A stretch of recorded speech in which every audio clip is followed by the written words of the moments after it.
பரிசுத்த ஆவியானவர் செய்யக்கூடிய ஒரு வெளியேறப்பெற்ற ஒரு காரியம் இருக்கும் என்றால், நம்மை அனுதினமும் நடத்தக்கூடியவர் பரிசுத்த ஆவியானவர். சரியான பாதையில் நடத்தக்கூடியவர் பரிசுத்த ஆவியானவர். நமக்கு தீர்மானங்களை எடுக்கக்கூடிய ஞானத்தையும் தருகின்றவர் பரிசுத்த ஆவியானவர். இயேசு பரிசுத்த ஆவியானவர் குறித்து அறிமுகம் செய்யும் பொழுது யோவான் 16ஆம் அதிகாரத்தில் 13ஆம் வசனத்தில் இயேசு சொல்கின்றார், என்னுடைய வார்த்தைகளை உங்களுக்கு ஞாபகப்படுத்துவார். அதற்கு பின்பதாக எல்லா சத்தியத்திலும் உங்களை நடக்கும்படியாக பரிசுத்த ஆவியானவர் உங்களுக்கு உதவி செய்வார். பரிசுத்த ஆவியானவர் போல ஒரு வெளியேற பெற்ற ஒரு உதவியாளர் நமக்கு இல்லைங்க. எவ்வளோ ஒரு அற்புதமான ஒரு காரியம். இயேசு சீஷர்களை பார்த்து சொல்கிறார், ஹே, நான் கொஞ்ச நாளில் போயிடுறேன்ப்பா, ஆனால் நான் போயிடுறேன்னு நீங்கள் வருத்தப்படாதீங்க. நான் போன பிறகுதான் உங்களுக்கென்றே பிதாவாகிய தேவன் வைத்திருக்கின்ற ஒரு வெளியேறப்பெற்ற ஒரு பொக்கிஷம் கொடுக்கப்படும்.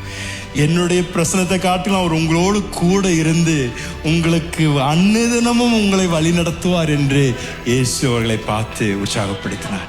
இன்றைக்கி நான் சொல்கிறேன், ஐயா அம்மா, உங்கள் வியாபாரத்தில், வேலை செய்கின்ற இடத்துல, நீங்கள் படிக்கிற கல்லூரியில், பள்ளிக்கூடத்தில் சிறக்க செய்யக்கூடிய ஒரு சக்தி இருக்கும் என்றால் பரிசுத்த ஆவியானவருடைய வல்லமை வழி நடத்துறதாங்க. உங்களுடைய வியாபாரத்தில் வேறு யாரும் செய்ய முடியாததை உங்களால் சாதிக்க வைப்பது பரிசுத்த ஆவியானவர் தான். உங்கள் வேலை ஸ்தலத்தில் உங்களை உயர்த்தி வைத்து உங்களுக்கு கிருபையும் ஞானத்தையும் 10 மடங்கு அதிகமாக கொடுக்க வல்லவரும் பரிசுத்த ஆவியானவர் தான். இன்று காலையில் என்னுடைய வாஞ்சையெல்லாம் இந்த ஆராதனை விட்டு போவதற்கு முன்பதாக இங்கே இருக்கின்ற ஒவ்வொரு தேவ புள்ளியும் இந்த பரிசுத்த ஆவியானவருடைய நிரப்புதலுக்காக வாஞ்சிப்பது அவசியம்.